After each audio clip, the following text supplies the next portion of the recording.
Hello, welcome to the show. This is Emotional Badass, where Moxie meets mindful. I'm your host, Nikki Eisenhower, life coach and psychotherapist. And on today's episode, I'm discussing presence. Don't miss a thing, y'all. Hit that subscribe or follow button wherever you get your podcasts and on YouTube. You can also follow me on Instagram, Facebook, and TikTok. I want to talk about presence today. We have so many healing buzzwords that I fear the words themselves have lost or are losing their meaning. Presence is one of those words. It's one of those concepts. Presence is really important to understand as a seeker, as someone in recovery from childhood dysfunction. There's present, there's past, and there's future. All we really have is presence. That's the quote, right? That's the sentiment, that all we have is this one present moment. All we have is the right now. The past is completely over. It's done. It's written in ink. Sometimes it may seem like it's even written in blood. It's not changeable. There's literally nothing to be done with the past other than understand it, take any lessons and learning to be used in the present. When we spend too much energy and time on the past, we may be nursing a regret. We may be fighting what has already been settled, what's already been decided, and spending too much time trying to change, trying to manipulate, trying to tweak what's already done and settled is a massive waste of precious, highly sensitive energy. Acceptance of whatever has happened in the past is part of how we enter and stay in the present.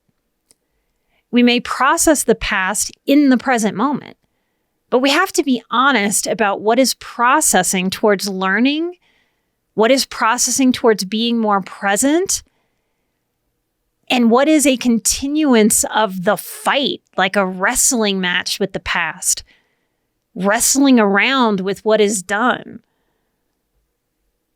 Healthy processing doesn't get us lost in the past. It helps us find more present. What's in the past is done. It's now outside of our influence. It's outside of our control. And the only thing we can really do with it is accept. When we accept, and that's a decision, and it's not a one-time decision, it's a decision we make again and again and again and again and again. Sometimes we can feel like we're making that decision second to second to second to second. To accept what has happened, to accept wrongs that have happened, to accept hardship, to accept unfairness is not easy work as a human. But wow, is it required along the path of life? When we accept what has happened, what is done, we respect this present moment. We respect our lives. We even respect the finality of the past. We become more of a grounded realist that puts down that struggle, that wrestling match with the past. Healthy processing leads us to more presence. It never gets us lost in the past. And we have the future. And this is the thing that we know in our minds, but we often are disconnected from feeling and allowing in our bodies. The future hasn't happened yet. That's not new information. That's not a revelation. I know that you know that. I know that. But still, despite knowing this, the future hasn't happened yet, we will find ourselves spending way too much time trying to be in the future, trying to figure out a future that hasn't unfolded yet. It's actually unfolding now and into the future. It's not settled. It hasn't been written. It hasn't been decided. When we spend too much energy in the future, it brings anxiety. Why? Because you can't be in the future. So let me try to give you an example that highlights this. Imagine if you and I are hanging out and I'm sitting in front of you and all of a sudden, earnestly and honestly, I try to encourage you to flap your arms to fly to the moon. And I convince you that you should flap your arms. It's smart to flap your arms and go to the moon. How would you feel? I think I'd feel pressured, stressed. Internally, I'd feel a bit torn because part of me would want to do this suggestion.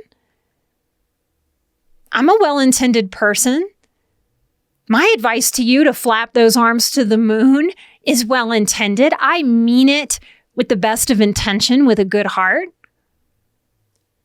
But there's another part of us that would know deep down, but I can't flap to the moon, Nikki. I can't do that no matter how earnestly you advise me to do that, no matter how hard I flap my arms, no matter how much I want to. It just doesn't work. I just can't propel myself to the moon. If I actually sat there trying to flap my arms to the moon, if you actually sat there trying to flap your body to the moon, what an epic waste of the present moment and of our energy. This is true of anything that's essentially impossible that we try to tell ourselves should be doable. Stop. Trying to figure out too much future is not all that different from trying to flap your arms to the moon. I understand, I felt it too, that part of you wants to be able to figure out the future. Life very well could be easier, we think, if we could just figure out the future. But that's not available the ways that our inner child would like. There's another deeper part of us that knows we can't really figure out the future. And to try is in large part a waste of life force. And yet we do this again and again and again and again, and we even think it's smart. When we ask ourselves to do what is impossible, like fly to the moon or figure out the future, our inner child feels anxious because this task cannot get performed. It cannot be brought to fruition. It is impossible. We are right to feel an anxiety if we're tasking ourselves with doing something that's impossible. One of my favorite quotes is, plan, but plan in pencil. We really can only have a rough plan because there's so many forces outside of our control. Accepting the limitations of our planning, accepting the forces we just cannot account for right now, or the forces we just can't control. This acceptance helps us stop using the present moment to flail into the future of what hasn't yet unfolded or cannot yet be figured out. Accepting that there are real limits to planning, that too much focus on future is a denial of life as it is right now in this very moment. Such acceptance aligns us with presence because it aligns us with reality. Anxiety is often found in overthinking. I mean, which one of us listening to this show has not caught ourselves overthinking into a hole? We want to very much understand the difference between overthinking and healthily thinking.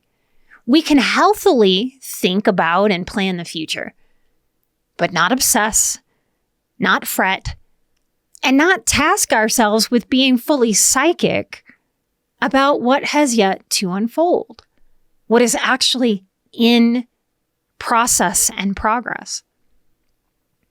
So, presence. What is so freaking great about the present moment? Well, let's see. Let's look at it together. Let's practice presence right now. I invite you to take a deep breath, a meditative moment if you'll take it with me. Notice the right now as if it is all that exists. Just this moment. What a relief that the past is over. It doesn't need you. And the future is not yet written. It doesn't need you either.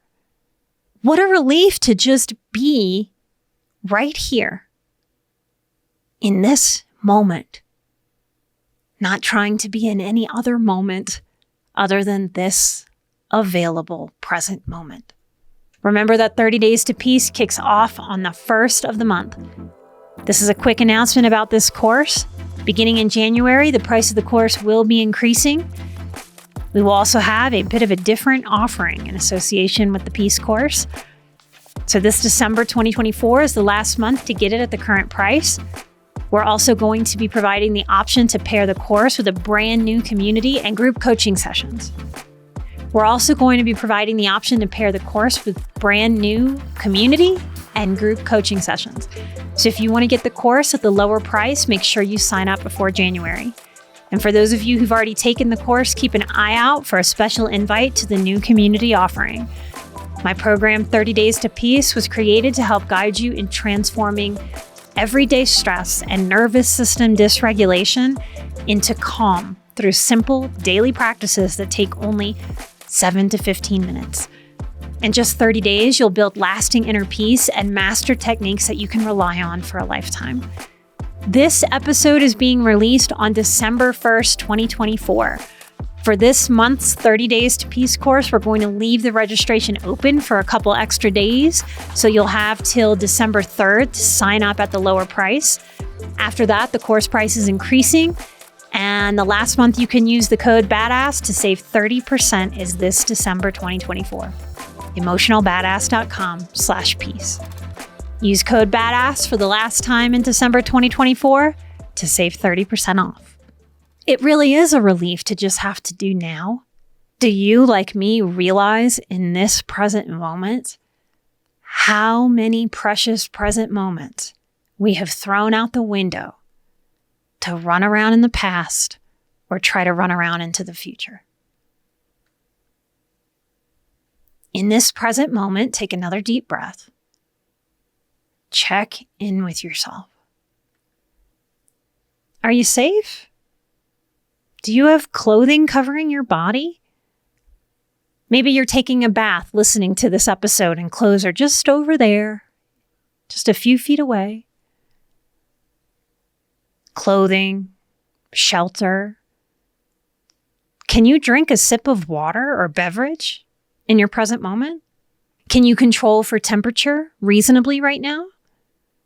Air conditioning, heating, maybe bundling up with a warm coat and mittens and a hat, or skimpying down, lounging in a bathing suit, or wearing light, breezy clothing if it's hot. Do you have your general immediate needs met right now? Even those of us who have experienced tremendous abuse and neglect can stand firmly in this truth. Most moments, I'm not in danger. And if I was when I was younger, my older self, my wiser self has taken me to a place where I have more safety than ever before, and I am committed to more and more safety, security for me. Adulting is taking care of myself, and I commit to that. If this is your truth, breathe into this present moment, right now, where and when your basic needs are all met. Breathe and feel that.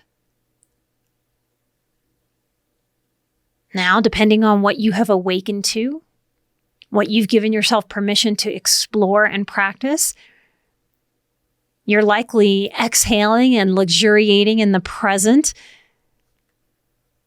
The energy, a vibe of, hey, thanks, Nikki, for inviting me into presence. Presence is like spray from a waterfall. You just let yourself feel it and be in it. This is how we experience life. If you've done a lot of work on presence, this is likely where you are. If you feel squirmy, it's my best word for it, squirmy. If you jumped up and away from this presence by thinking, okay, Nikki, what's the next thing? Are we done with being still yet? Or if you just ran around in your thoughts, away from your body, away from presence, what's next? Why are we even doing this? Staying in your head instead of in the presence of your body? Then I want you to consider the following. Childhood trauma and too much dysfunctional stress, it teaches a human child to not be in the present moment because of abuse, because of immense tension. Whenever I picture a healthy, happy toddler, the image that I see in my mind, I've shared it on the show a bunch, is a little toddler stopping.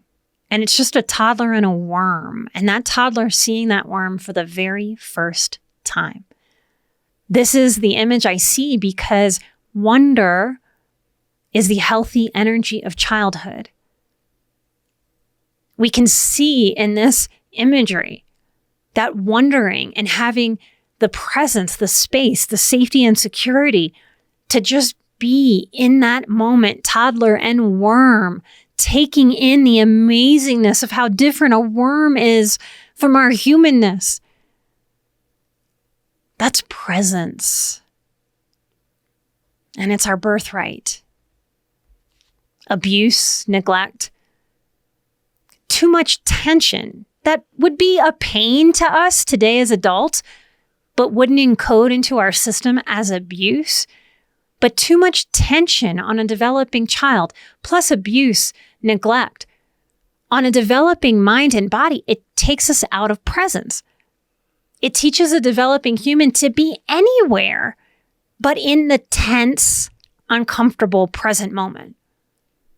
So an abused child, an all too often frightened or shamed or overwhelmed child, is again and again and again and again taken out of presence to save his or her life. And they are taken out and away from that presence by a self-protective psychological mechanism that we don't fully understand.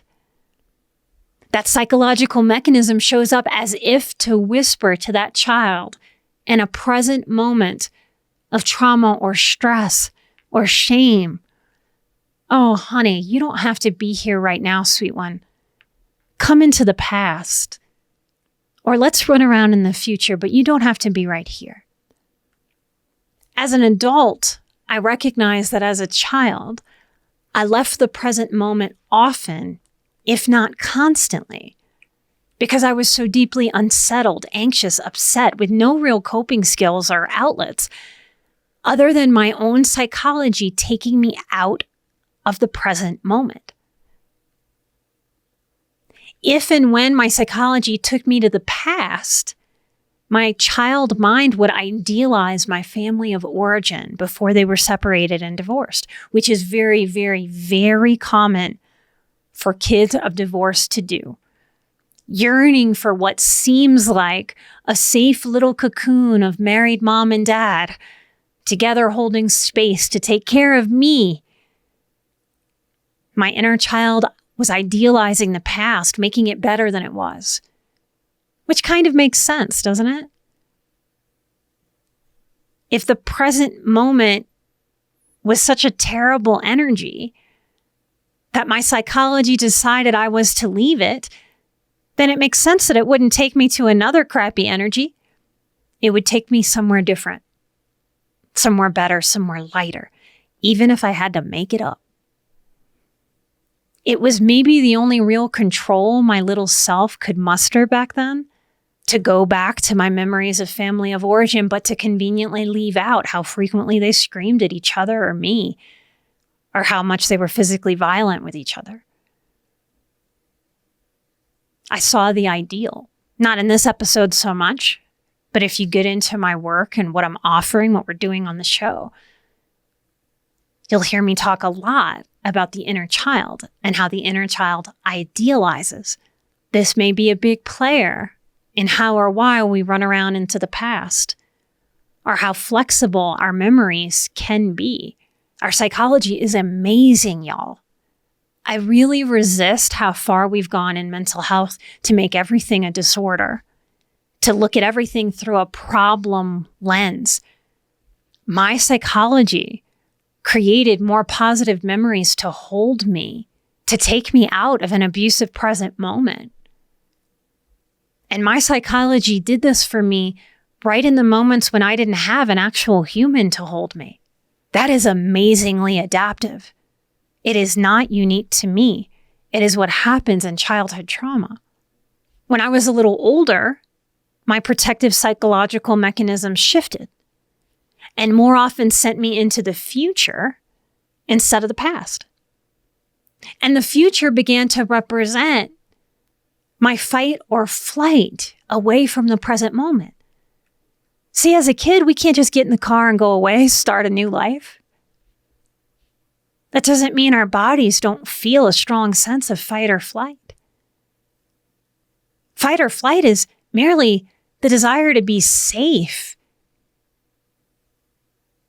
to run away from harm, to avoid it, to escape it.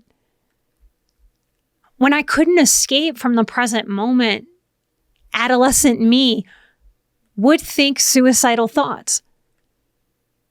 I don't think mental health does a good job understanding in general in the field what suicidal thoughts actually are and how to empower people to work with these thoughts and to use them as a cue. Of course, I needed an escape from the present moment living with abusers. And when escape looks bleak, I'm a kid, I can't escape. Our minds find a way. Remember when they say that in Jurassic Park? Life finds a way. Our psychology finds a way. And when we can't physically escape, our psychology takes us out and away. If this continues, we will often have suicidal thoughts to take us out and away from life. It's adaptive. It's just dark.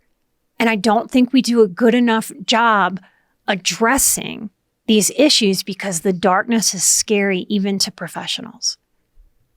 Our pain as human beings can build so much, and our routes of escape can close off so quickly because when we're scared and in pain, we don't do our best thinking. We don't come up with brilliant strategies to escape or revamp our lives.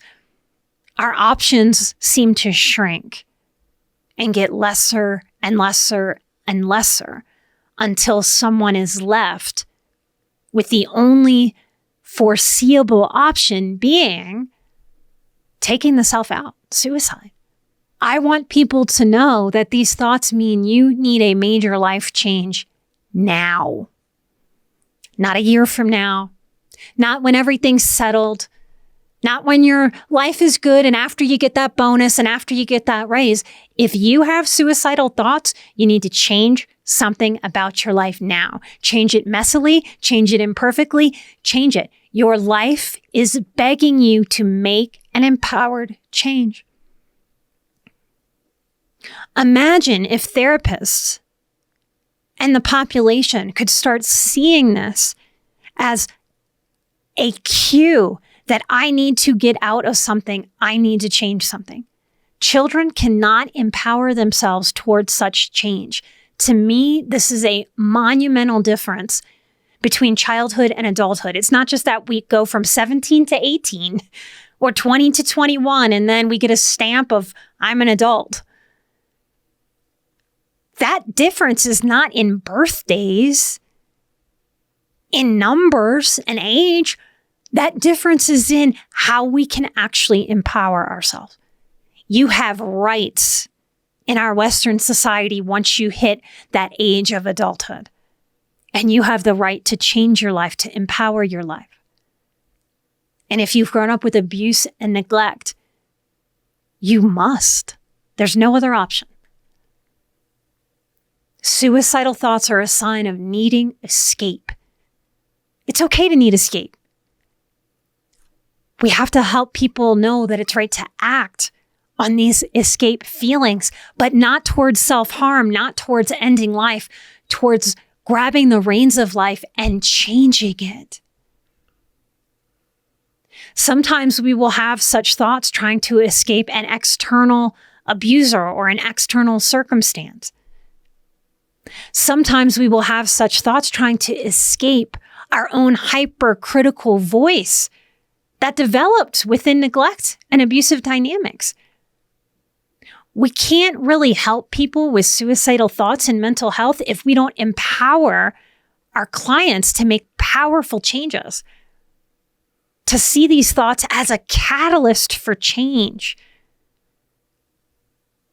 As an adolescent, I would swing wildly between suicidal thoughts and future thoughts. Of course I would. My system was desperately looking for its escape route. Those thoughts weren't something wrong with me. Those thoughts were something right with me. But there's something that we have to catch, and we have to pivot, not just dig a hole deeper. I have a lot of empathy for younger me. She was trying so hard to figure things out, and she just couldn't until she could. Can you resonate with that in your own life? So many highly sensitive people stress themselves out trying to figure something out that just isn't figure-outable in this present moment. All because we just don't have the skill. No one has ever leaned in and said, "Oh, honey, I think you're working too hard at that. Actually, if you take a little break, you go have some fun, you go eat a good meal, you go see a good friend, more life will unfold and you'll know more tomorrow and you'll know more next week." And maybe it's figure-outable with that extra information. You don't have to just sit in this stress, pounding and pounding and pounding and trying to figure something out. You've tried. That's good enough. Now go live. This is in large part why so many childhood trauma survivors are on a frequency of survival constantly. And they really don't know how to thrive. It takes conscious effort to put down survivorship and allow the self to pick up thriving, living, smiling, joking, just being, and learning how to be present. When I look back at this stage in my life, I'm so struck by how much suffering I felt and how much I was trying to plan into the future, but also was blinded, could not see possibility for myself through depression. When I look back at this time, I can see myself rocking back and forth, trying to self-soothe, obsessively repeating in my mind, "I'm out of here as soon as I turn 18. I'm leaving, I'm leaving, I'm leaving, I'm leaving. They don't want me anyway. I'm gone, I'm gone. As soon as I'm 18, I'm gone, I'm gone." And I'd rock back and forth for hours, sometimes into the dark hours of the night. Even that didn't come true, because I took myself out of that house before 18. We just can't know how things are going to unfold. My psychology focused on turning 18 and the freedom that would give me for years. It's how I got through 12 and 13 and 14 and 15 and 16. That future focus helped me survive what was a hellish present. So why, after all of that adaptation towards survival, would I ever practice presence? The simple answer is because I know it's right to love me and to act in love of me. See, if we keep surviving and surviving and surviving simply because that's what we figured out how to do, we have life, living, and surviving very confused. If I had kept just surviving, I'd keep wanting to escape. I'd keep being exhausted, bitter, reinforcing life as a survival, a kind of survival suckfest, digging the hole of depression deeper until that very hole became my grave. The remedy so often, it's not shiny. It's not glowing or blinking in neon. It's not fancy. It's not full of highbrow academic technique. The remedy for survival is presence as a practice. See, presence, I've decided it. Now, I can't decide it for you, but I can offer that you can decide for you. But I decided, putting my foot down for myself with a stubbornness, that presence and peace is my innate birthright. I get to make peace with presence. Like so many of you who tune in, the deep down vulnerable truth is all I ever wanted to do was thrive. I wanted to be done with surviving before I ever even started surviving. Because I was an innocent baby that came into this world just as worthy as every other baby, I very much deserve a chance at living and thriving. No one can decide that for you. But I promise you that you can decide for you, and your inner child is watching, and he or she wants you to decide with wisdom. Don't decide through pain. Living and thriving, it doesn't happen in the past. And living and thriving, it doesn't happen in the future. Living happens now, in this very present moment. I deserve presence.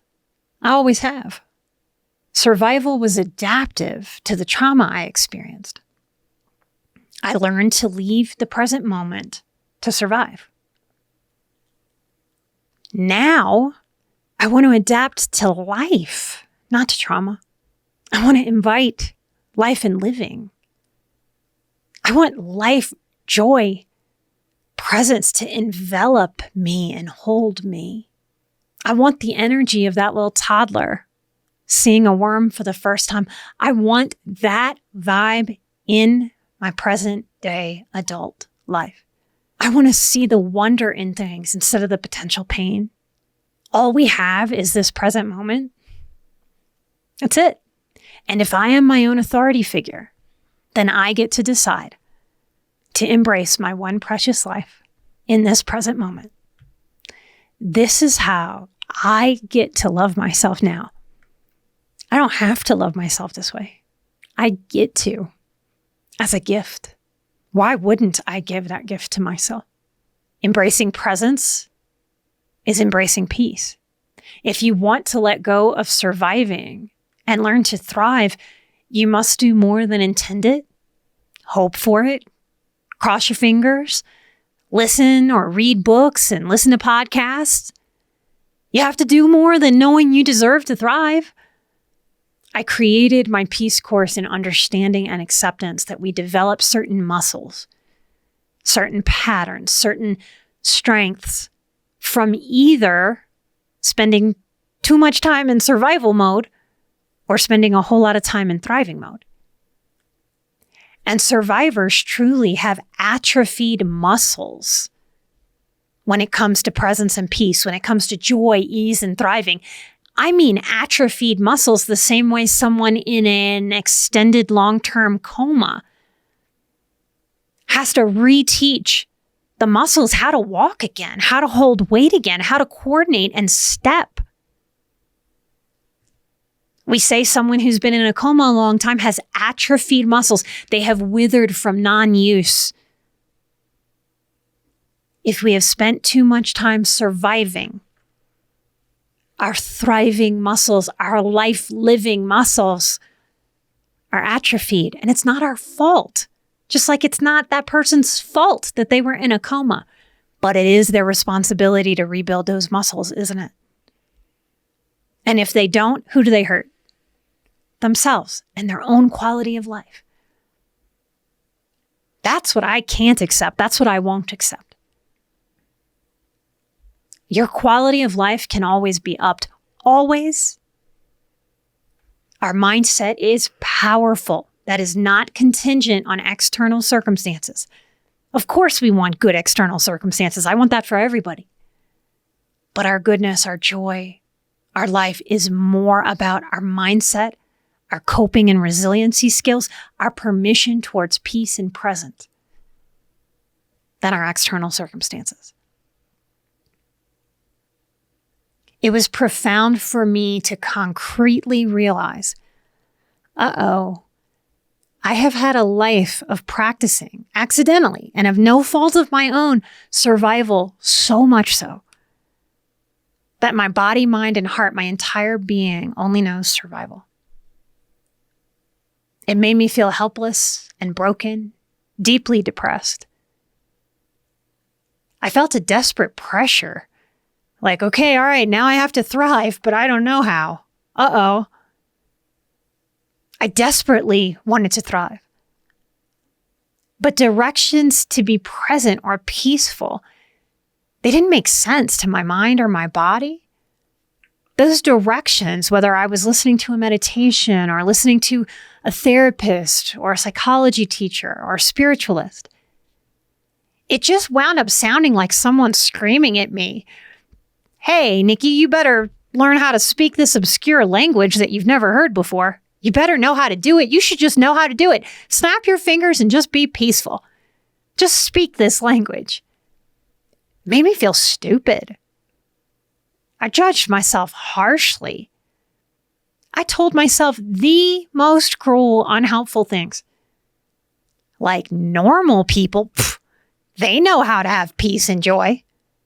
They know how to live just as naturally as breathing. And me, my stupid ass doesn't know how. So cruel to myself. Expecting myself to just speak a language I hadn't been exposed to know how to do something I had never seen. When you've known too much survival, you have very strong pushing through muscles. And very strong running around in the past or running around in the future in avoidance of the now muscles. If you want to know thriving, you must choose. And that choice is an allowing. It allows yourself to pick it up. Peace, presence, to get to know it, to learn it, to grow with it. To learn how to thrive is a permission to be awkward with peace. We have to be awkward on the path to mastery. You probably walk, and if forced, you probably run just fine too. You couldn't walk or run when you first learned to walk. You would stumble and fall on that cushiony little baby booty. Part of thriving is learning that you don't have to be perfect. That perfectionism keeps this low-grade survival mode. Because just like flapping to the moon, you also can't be perfect. You don't have to be an instant peace master. I can tell it to you, but it won't matter unless you take this message and hold it and repeat it for yourself. It's okay to stumble and fall. It's okay to wobble as you find steadiness in your sea legs. Maybe we can think about it like as you get your peace feet instead of your sea legs. Practice doesn't make perfect, y'all. Practice will not make perfect. But I assure you, you can take back your birthright. You can thrive. You can practice peace. Lean into it, live it, breathe it. And you can be it. Here are some quotes from recent participants in emotional strength training, 30 Days to Peace. This was a profound experience for me. I have been dealing with anger on many levels and kept pushing it aside. However, just now I envisioned myself screaming and throwing a tantrum. I then envisioned seeing my inner child who was crying and taking that anger from her, like a big boulder. She was trying to pull it back. I told her that she didn't need it anymore and to let go. I took it from her, wiped her eyes, and hugged her. I then took that boulder and pushed it aside and then placed it in a storage unit in my mind. Here's another. Wow, what a fantastic meditation. I'd like my head to stand down, take a little break, take a back seat. It's been overworking my whole life. It deserves some well-earned rest. I'm asking it to let my heart and gut lead for a time. Let's see how we do. I love that. This person sounds uplifted, ready, giving permission, and leaning into possibility instead of pressure. It's beautiful. Okay, here's another. Deepest thanks for this course. You are so welcome. I intend to go over these lessons again periodically as many times as it takes to rewire my nervous system. Thank you, Nikki, so much. Very much look forward to going for the Boundaries course when it opens again. Yes, I will teach it in 2025, y'all. It'll be here in a blink. Here's another. This was awesome. I could think of nothing other than breathing. You hear the presence in that? Almost all of the moments of our lives, we have told ourselves we have to think umpteen billion things all at once. What a muscle to only be with breathing. Here's another. I am so stoked about this course, sending light and love back to you. Thank you so much for the circle of light and love that we send to each other. Here's another. This meditation oddly gave rise to a deep indignation and frustration. I'm not sure how to parse it. I think it expresses my own deep frustrations with other people not respecting me the way I believe they should. To be fair, I might just need to temper my expectations. Still, I see the value in this as it reinforces my own sense of identity as a highly sensitive person, something which was difficult to establish due to high empathy while growing up. Although the experience is uncomfortable, I totally see the value in it. One more. The shape was easy for me to picture. It also came with a deep catharsis relevant to my present day experiences. The experience is a spiritual one, as well as psychological, and honestly, I'm very grateful for it. Here's the last one I'll read. Appreciate this for those who grew up and internalized messaging that everyone else is important. Thank you, Nikki. You are important. It's your one precious life. You've always been important. It's such a blessing in my life to help you find your importance and own it. I know there's a lot of stress out there in this world. There's a lot when we look out at the world, we see that is wrong, that is unfortunate, that seems dark. We heal this world when we take care of ourselves, one person at a time. And from a healed place, we have so much more to offer this world.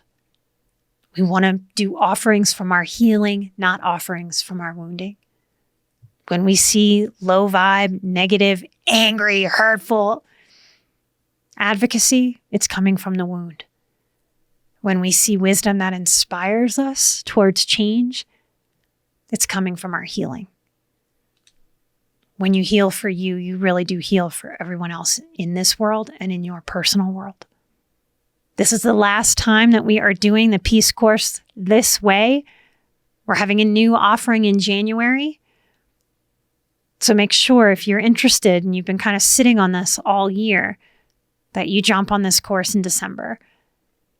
I am an emotional badass. You are an emotional badass. And together, we are where Moxie meets mindful. Light and love and so much peace, y'all. I'll see you right here next time for a brand new episode. Bye-bye.